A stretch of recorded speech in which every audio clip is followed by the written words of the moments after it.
What's up everyone, it's Kelly and today I've got another swatch review for you. So today we are talking about the OPI Make Em Jelly collection for summer 2025. We've got 12 brand new nail polishes and we have an interesting mix of both cream finishes, but we also have some jelly finishes which are intentionally sheer polishes. And if you aren't familiar with jellies and you're wondering why anybody would want that, I do have an older video kind of explaining jellies and different ways that you can use them, but to me they do give a fun summery sort of vibe. They remind me of that like inflatable furniture, and you can also use them for some really cool nail art. But yeah, you'll see in the swatches, and I'll also explain which ones are regular cream polishes versus which ones are jelly finishes. So yeah, we may as well just dive in, then we'll talk a little bit more about my thoughts on them, pricing, availability, all that good stuff. So roll the swatch footage. So as with all of my swatch and review videos, I am using base coat underneath all of my swatches just to protect my natural nail and prevent any stains. Today it's the KB Shimmer base coat. Okay, so I'm going to go in more of a rainbow order rather than in an order where I show all the jellies and then all the cream finishes, just so you can see them side by side in comparison. This first shade is called Pearl Clutching Behavior, and as you can see in the first coat, this is an incredibly sheer polish. It's actually like this light peachy blush kind of color, and this to me feels like a Your Naked Nails but better kind of shade. The more coats you do, the more you can build it up, but it still ends up being incredibly sheer, and I find that it really softens that visible nail line a lot. It makes my nail look a lot smoother and cleaner, and I think this would also be a really nice base for a French manicure. I feel like a lot of people are going to think this shade is boring, but to me this type of sheer neutral color is just such a staple to have in your collection, and I think that this one honestly looks good no matter how many coats you do. Next up we have the shade Cotton Candied Clawz, and this one is the first of the jellies that are actual colors, and this one is a light pink jelly. So you can see the first coat, very sheer. It actually ended up being pretty even and smooth across the nails, so I can see myself just doing one coat over something as a wash of color. Once I ended up doing a second coat, I started getting more of that actual pinky tone coming through. You could still see the visible nail line, but it was nice and even across the nails. And then the third coat really gave me nice coverage. It softened up the visible nail line, but it still gave that translucent jelly sort of feel that I absolutely love, and I just love how light and bright this color is. It definitely feels very summery. It feels very nostalgic of like old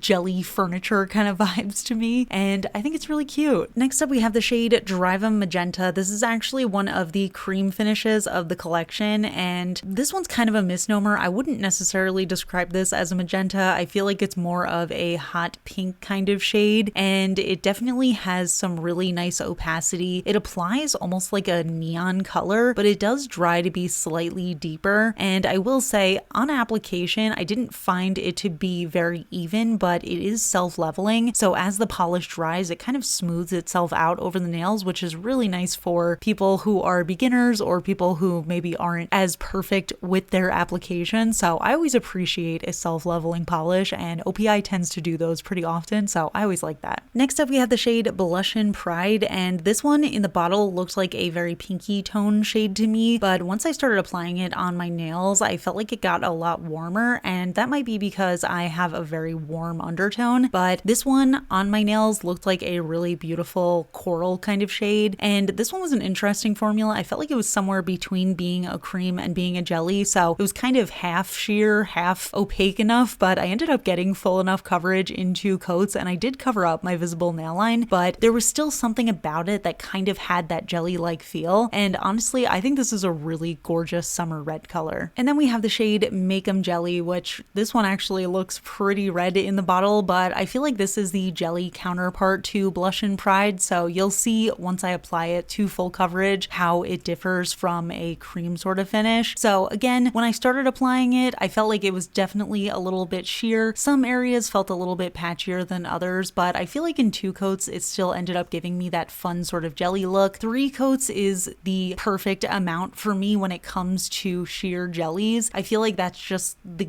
ideal amount of coverage where you can still see the visible nail line, but it doesn't show any patchiness. But if you are wearing these types of polishes for different nail art, or if you're using them for gradients or anything like that, I feel like you can definitely play around with the opacity, and that's what makes jellies so versatile, and I really love them. But yeah, here's what it looks like in 3 coats on its own. I think it's really gorgeous. It definitely gives me a little bit of like a watermelon vibe. Moving on, we have the shade Prideful Peach, and this is where things start getting a little bit tricky in my opinion. So this one is kind of a golden orange jelly shade, and as you can see, when it comes to jellies in this sort of color, like an orange or a yellow, sometimes they can make your nails look pretty stained, and I feel like honestly this does look cute on my actual nail, but where the free edge is, I feel like I am starting to see that sort of stain look to it. So I did like it in 3 coats. I feel like it's way cuter once it's more opaque, and I can definitely see myself using this for some sort of jelly nail art with like maybe a gold glitter gradient coming in from the free edge. But I feel like most people are probably not gonna like this just because of the color.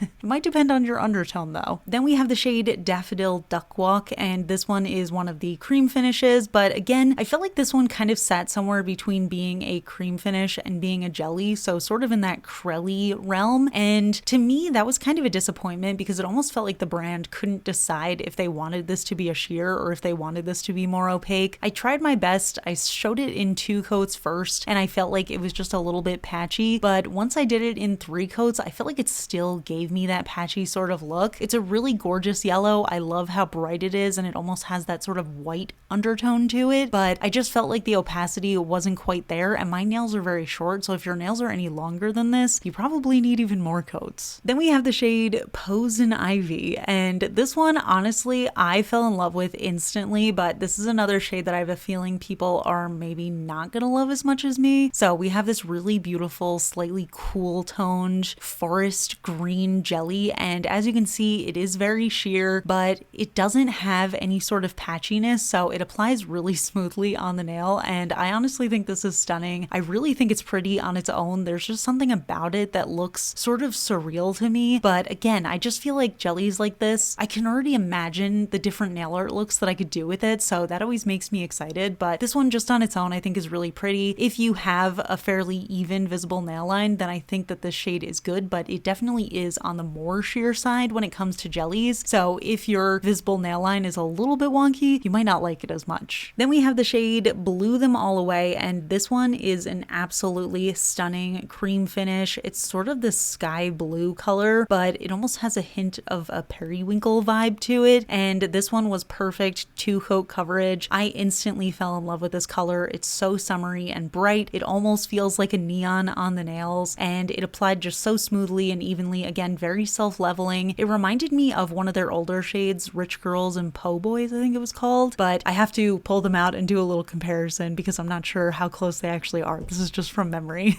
but absolutely gorgeous shade, perfect on its own. I feel like this would be so pretty with some like cloud nail art in front of it. Moving on, we have the shade IndiGO Off, and this one is a very deep sheer jelly blue shade. Again, it kind of reminded me of that green color where it's on the sheer side, but it is a deeper color, and instantly I was just thinking of all the ways that I could use this for nail art. Personally, I love a very deep blue jelly. I think that they're just so interesting on the nails. They kind of remind me of like the ocean, and I feel like they have a lot of fun ways that you can incorporate them into manicures with doing layers with stuff in between them. I feel like this with a flaky topper in between each layer would be so cool and definitely kind of give an oceanic vibe. But honestly, I think this one is pretty on its own. I think it's really cute. I like how vibrant it is, even though it's a deeper color. I think it ended up applying really smoothly. Then we have the shade Vogue and Violet, and this one is another cream finish, and this time we have in a really beautiful light medium purple cream shade. This one is definitely on the warmer side, and it is really opaque. It ended up giving me perfect coverage in 2 coats, and as you can see, I actually did not apply this one very smoothly, but as it dried out, it really evened out on my nails. So again, just highlighting how self-leveling this brand is, something I really love about their cream finishes, even though I have to say the jellies are speaking to me a lot more in this collection. And the final shade in the collection is Baby Pink again, and this one is a pastel baby pink shade, definitely verging onto white territory, and And this one also felt like it kind of had that crelly vibe to it, where it felt very slightly sheer, but it still ended up becoming full coverage. So 2 coats, it wasn't quite there. The 3rd coat, I feel like it kind of still wasn't there, and maybe I'm just spoiled recently because there have been so many brands that are coming out with really good quality pastel creams like this, but I just felt like the formula on this one wasn't my favorite. I feel like it could have been more opaque and it could have just been a little bit easier to apply. This one probably not as beginner friendly as the others in the collection, but it still ended up being a pretty color. So here are all the polishes together. We have a pretty healthy mix of the cream finish plus the jelly, and I think it's really fun. Definitely a good variety of colors here, and of course OPI is a mainstream brand, so they tend to do the most colors in the pink and red territory, so that's expected, but I feel like we also got a lot of nice variety within that, where we kind of got a jelly version and a cream version of each pinky red kind of color, and then we also got shades that I think could work really nicely together. I think playing around with these jellies together is going to be a lot of fun. I know I've been meaning to do a video of more jelly nail art, and these are just making me want to do it even more, so stay tuned for that. It's definitely coming at some point. But honestly, I was really impressed with the jelly formulas here. I feel like mainstream brands don't always get it right because they'll either make them way too sheer or they'll just make them a little bit too patchy, but OPI's formula I think is made to do this type of polish well, so I was really impressed with that. There were a few that I wasn't a huge fan of, but overall I think it was a great collection, so let's talk about it a little bit more. So those are the polishes, and I have to say for the most part I really enjoyed these. I think we had a nice variety of colors. I think that one thing I kind of struggle with, and I think a lot of other people struggle with, is if they're buying these polishes in store and they aren't seeing an example of what they look like, there's nothing on the bottle that indicates that the polish is a jelly versus a cream. So I feel like there's the possibility that people are going to end up being very frustrated with some of these polishes. However, if you do know what to expect and you go in picking a jelly polish specifically, I feel like you're going to really love these. And of course, the OPI formula is just so easy and beginner friendly. I feel like it's always so self-leveling, so even if I'm applying a little bit sloppy, it ends up leveling itself out so nicely and it just looks good on the nail at the end of the manicure, even if I didn't apply it well. So I always appreciate that about OPI. Now let's get into pricing and availability. These polishes do vary in price based on where you get them. I get mine from Beyond Polish, which is an online nail polish retailer, and they're the 15 milliliter bottles retail for $6.75 USD each. I also have a discount code, so you can use the code KELLI to get 10% off your order there. And I feel like that's actually pretty low for OPI because when I see them in stores, they tend to be between like $9 and $11. So definitely a good price, and they do have other brands as well, which is really nice, kind of a one-stop shop. Also, OPI released 12 other colors in their Infinite Shine finish for summer 2025, so I am going to do a separate video on that, so stay tuned. But I would love to hear your thoughts on this collection. What do you think of the colors? What do you think of the jelly finish? Are you interested in trying any of them, or are you planning on picking any of them up? Let me know in the comments. We can chat about it. If you enjoy my swatch and review videos, please hit that like button. It really helps me out. It lets me know I'm doing a good job. If you're not already subscribed to my channel, I would really appreciate if you could subscribe. I love you all, and I'll see you all in my next video. Bye. Today's Would You Rather question is kind of a nature one. So it's, would you rather control the weather or talk to plants? And obviously, I mean, you can talk to plants now, but in this world, the plants talk back to you in your preferred language. And I feel like I'm going to go against the grain here because I have a feeling that a lot of people would like to be able to talk to plants. But my thing with being able to talk to like plants and animals and stuff like that is I don't know what they're going to say to me. Like, what if plants are not friendly? No, that's crazy to say, but it's just like always been in my head. I saw like a comic about it years and years ago, and I was like, you know what? This could actually be true. So I would really like to be able to control the weather. I generally like very sunny, warm days, so I would probably just have that all the time, which I pretty much have living here, but it does get a little bit cold in the winter. So yeah, I'm going to choose to control the weather. I feel like that would be really cool. So let me know if you agree with me or disagree, and also let me know why in the comments, and I will see you all in my next video. I love you all. Bye.